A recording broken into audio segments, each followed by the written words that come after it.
ជំរាបសួរពុកម៉ែបងប្អូនទាំងអស់គ្នាសុខសប្បាយជាទេចាថ្ងៃនេះនាងខ្ញុំ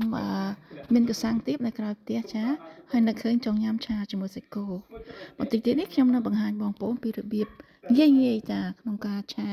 ដែលមានរសជាតិឆ្ងាញ់សូមតាមដានទាំងអស់គ្នាពីរូបមន្តរបស់យើងនេះគឺជាបរិមាណគ្រឿងទេសបន្លែនិងសាច់សម្រាប់ម្ហូបយើងឥឡូវមកមើលពីសកម្មភាពដែលគ្រួសារខ្ញុំគាត់ទៅកាត់កសាំងទៀបនៅក្រៅផ្ទះចាហើយគ្រួសារខ្ញុំគាត់បេះយកអាគ្រាប់ហ្នឹងទុកដាំឆ្នាំក្រោយទៀត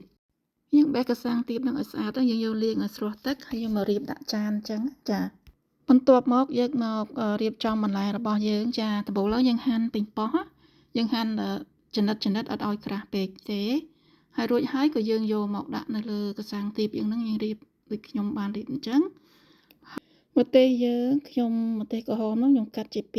2ចាមកចាហៀងហ្នឹងខ្ញុំកាត់ស្ដើងចាហើយមកកណាត់ទៀតខ្ញុំកាត់ជាជ្រុងបន្តិចអានឹងដាក់ឆាណារួចហើយខ្ញុំយកមករោយ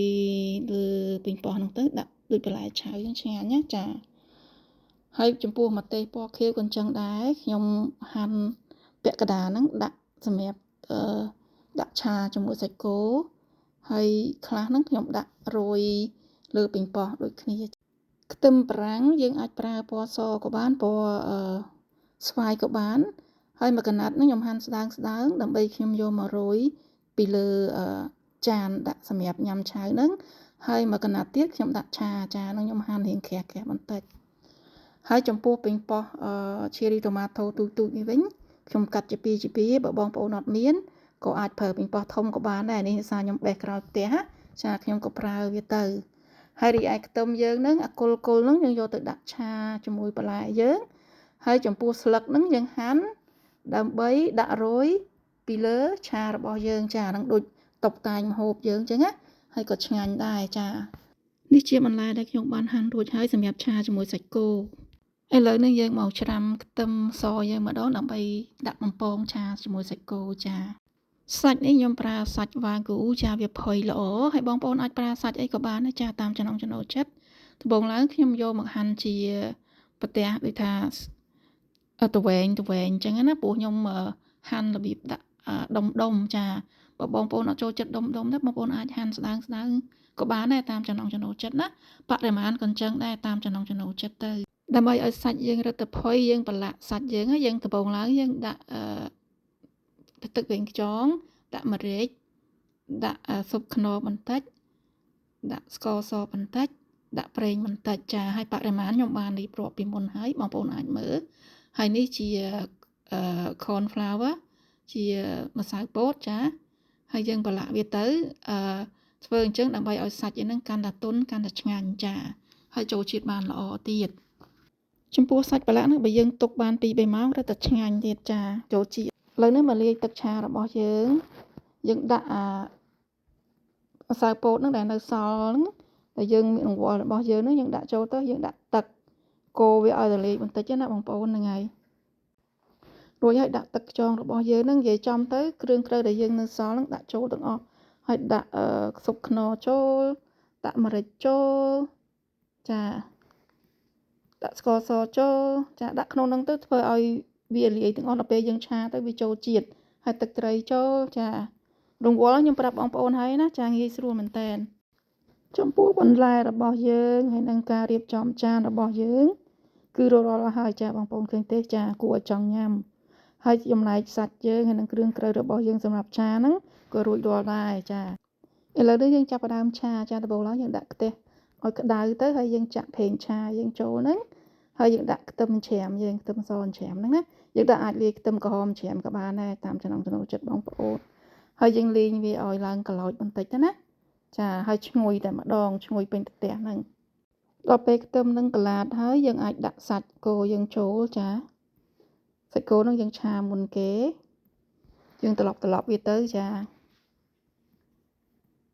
កូរវាឲ្យសព្វដំបូងឡើយយើងដាក់ម្នាស់មុនគេព្រោះម្នាស់ហ្នឹងធ្វើឲ្យមានរសជាតិឆ្ងាញ់ហើយធ្វើឲ្យសាច់យើងនឹងកាន់តែផុយថែមទៀតចា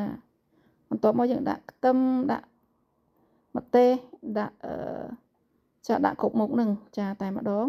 លើកលែងតែពេញប៉ោះចាយើងដាក់ក្រោយគេ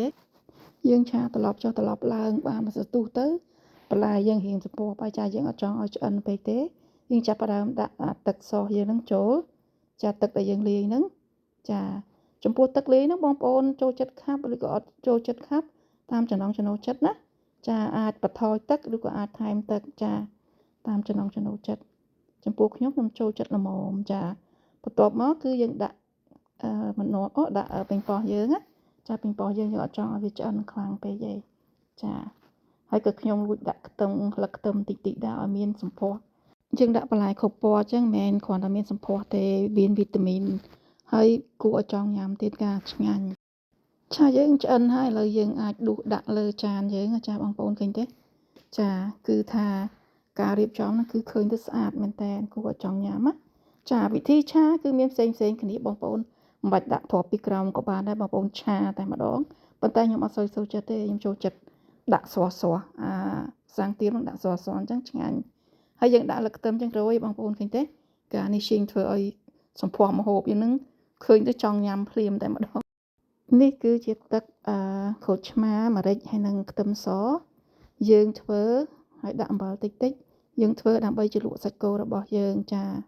ហ្នឹងហើយបើយើងចូលចិត្តម្ទេសយើងដាក់ម្ទេសឲ្យច្រើនតិចទៅក៏បានដែរចាគឺថារួចរាល់ហើយឥឡូវដល់ពេលញ៉ាំហើយបងប្អូនចាមួយចានតែពីរអ្នកតាយាយទេលោភលន់ណាស់ចាឲ្យតែមានបន្លែច្រើនគឺញ៉ាំមិនចេះធុញចាហើយគឺអស់តែម្ដងណាពីរនាក់ចាមិនធម្មតាទេប៉ុន្តែកសាំងទៀតយើងដាក់ថប់ពីក្រោមអញ្ចឹងឆ្ងាញ់ណាបងប្អូនខ្ញុំrecommendចាកុំឆាឆ្អិនតែម្ដងអត់ឆ្ងាញ់ទេនាងខ្ញុំសូមអរគុណបងប្អូនទាំងអស់គ្នាដែលបានតាមដានវីដេអូរបស់នាងខ្ញុំបើបងប្អូនអត់ទាន់បាន Subscribe ឬក៏ Like page follow page ខ្ញុំទេសូមបងប្អូនជួយ Subscribe ឲ្យនាងខ្ញុំម្នាក់មួយផងចាអរគុណដែលបានតាមដានពីដើមរហូតដល់ចប់ជូនពរឲ្យបងប្អូនមានសុខភាពល្អគ្រប់គ្នាចា